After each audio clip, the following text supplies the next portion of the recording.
People who have been on game shows and won, what did you really win?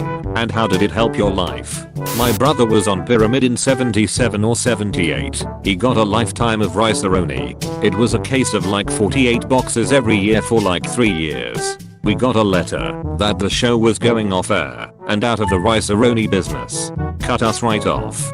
PS my wife said it was a show called $25,000 Pyramid. I was on a kids game show in the late 80s with my brother. We won, but lost the grand prize, trip to Disneyland, in the bonus round, and were given a $500 gift certificate to a toy store instead.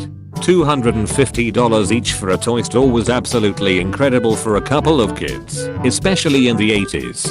I still remember that shopping trip. I won $125,000 on Who Wants to Be a Millionaire about 20 years ago. After taxes, I still had about $80,000. I paid my car off, got a computer, was able to quit a full-time job I hated, and take a more enjoyable part-time job, and went to college. Now I work at a job I love that I wouldn't have if I never got a college education.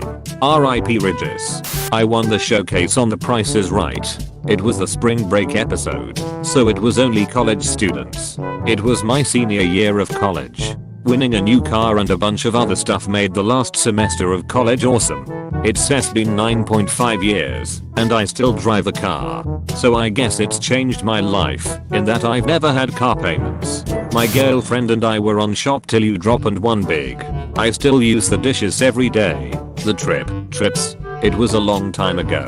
I won was decent. I paid the taxes on my winnings with a check before leaving the lot. It took months and months for all the deliveries to come in, which was weird. I sold off some of it, used a lot of it, and can't find the episode anywhere. How did it help my life? The producer became a friend of ours and helped me propose to my game show partner girlfriend, and we are still happily married 15 years later. My mom won a trip to Vegas by calling in about her worst day ever on a radio show. They were giving away a weekend for two in Vegas to someone that had a really bad day. My mom's day started off with my dad getting into a car accident totaling the van, our only vehicle at the time. Then when she got the rental car she did some grocery shopping and accidentally locked the keys in the trunk. After she loaded the groceries in, she had to wait over 2 hours for a guy with his arm in a sling to show up to unlock the trunk, and the key snapped off. They had to call a locksmith to open the trunk, and that took another hour. All the perishable groceries were no good anymore because they were in the trunk for 3 hours. Then when my mom was finally on her way home she hit a cat.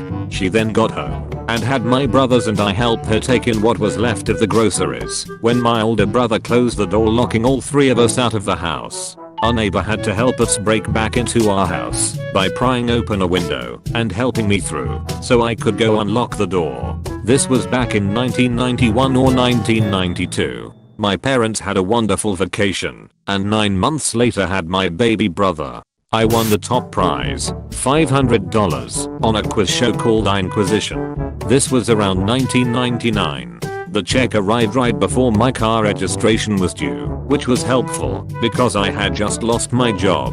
My high school drama and speech teacher was the friend someone called for a phone a friend option on Who Wants to Be a Millionaire. Back when Regis was still the host, the guy who called him shared a portion of the money with my teacher, like 30k, and my teacher used the money to adopt a baby. I was on Let's Make a Deal in 2016, and I won a new car. It was actually perfect timing because my old car was on its last legs and I had started saving for a new one.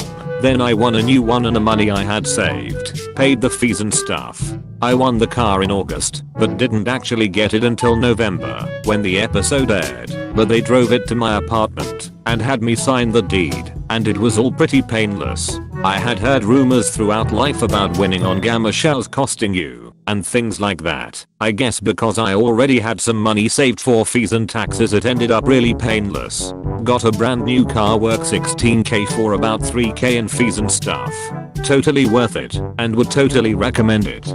Here's a tip: if you ever go to one of those game shows that pick contestants out of the audience, they have a producer briefly interview everyone, usually in groups, beforehand, and as long as you're lively without being theatrical and seem interesting without being crazy, you have a good shot at being picked. When the producer was interviewing the 20-member slot of audience members I was grouped with, he asked everyone their name and what they did, and one interesting fact about themselves.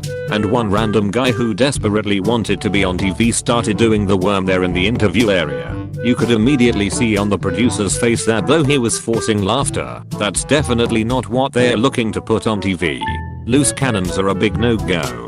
Not really a game show, but for those who remember Bozo Circus, I got to play the grand prize game, every Midwestern child's dream. How did it help my life? For every bucket you hit, out of 6, you get a bunch of toys/gifts. I think I got to bucket hash 4 or 5. They're much smaller in person, and we drove home with a car full of toys, games, and Bozo hot dogs. As a child, it was pretty epic. Won $700 getting a question right on a radio call-in show. My parents gave me $100 of it and kept the rest. At the time I was annoyed. As an adult looking back it was because we were flat broke. $100 was an insane amount of money to a 12-year-old in the 90s, and the rest went to crazy things like us being able to eat. So overall not too bad. Oh, and when I was 20 I got to stand in a glass tube as a bunch of store vouchers for my local mall zoomed around me, and anything I caught I kept. Shoved them all in my shirt and walked away with a few hundred worth. I won a few thousand on Jeopardy a few years ago. It allowed my wife and I to finally go on a honeymoon 2 years after getting married. Maybe not life-changing on a grand scale, but definitely made our lives a bit better. I won $15,000 on Millionaire with Meredith, not Regis. I kept $11,200. I had to wait 4 months for the episode to air, and another month after that to get paid.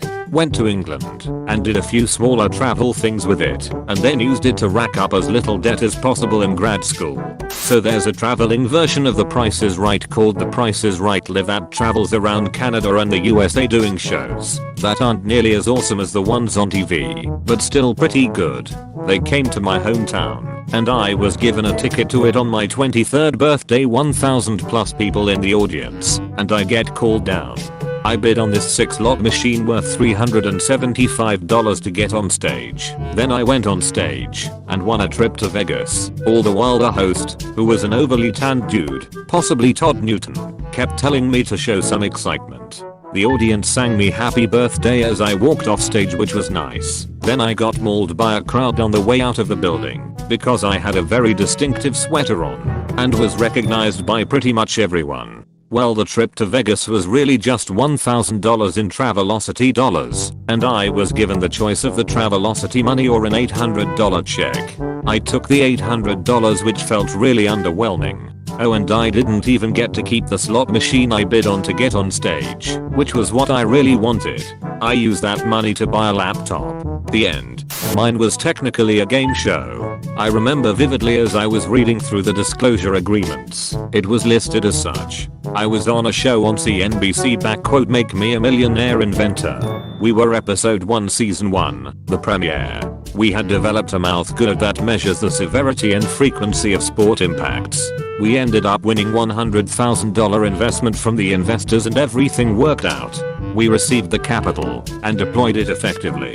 We are now a growing company that helps keep athletes safe around the world. For us it was rather monumental. When I was about 10, there was a game show on Spanish TV where you would call in to play the game. My mom and I got through one night and won a grocery store certificate for $100. We were so excited as this was big money in the 80s. We get to the store, by bus, and do our shopping. We get to the register and let the checkout person know we won the prize, and she tells us the manager isn't there and that we would need to come back another day for verification. My mom explains that we arrived by bus and how it is difficult to make the trip again. I remember feeling so sad. Thankfully, another employee at the supermarket stepped in and let us take the groceries home. I still remember the feeling of relief when he allowed us to do that. I had just gotten fired/unemployed 1990 or so, and I was chilling at home. I called in on a radio show quiz style game, and I won 2 tickets to the symphony in town for their Christmas show. Drama ensues. So I'm pumped because I have no cash and this is going to be the Christmas present for my girlfriend soon to be wife. Big secret. Waiting to the tickets in the mail as the date arrives. Nothing. I call the radio station, they say the tickets are in the mail. I quiz my roommate. Nothing. A week or so later I have to carry the trash to the curb and grab the first jacket I come to. It's my roommate's. Bopping stubs for the symphony orchestra in the pocket. I couldn't believe it. He had intercepted the mail. He was the jealous sort, but it's not like I was a shining star with 2 nickels in my pocket, no job. I know he did it to make me look bad. I'll be honest, it was a real kick in the gut. Betrayed for perhaps the only time in my life maliciously by a so-called friend. I won the grand prize on this game show called Beat the Jeeks that was on Comedy Central. This was back in like 2003 or so. The grand prize was a trip to the Cannes Film Festival as part of Troma Films. Turns out my contact person at Troma, who was supposed to pick me up and take me to the group, had quit a week prior and did not leave a follow-up plan for me. So my first night ever in a foreign country, I was all alone and there were pretty much no rooms available. I was always kind of a pushover and never really stood up for myself, but I instantly became a don't take no for an answer kid, and after walking around town for a while I found a fancy ass hotel and talked my way into getting one of the rooms. I went out, I got food, I got wine, I smoked French cigarettes, and I laughed with the greatest sense of pride and confidence I've ever had in my life. I later met up with the team, took a day trip to Monaco, met friends I still talk to from all around the world, and almost got arrested while dressed up as the Toxic Avenger doing some guerrilla parading on the main street with these crazy dudes from Baltimore. The other prizes, like the DVDs and the TV, were great, but this one made me feel alive.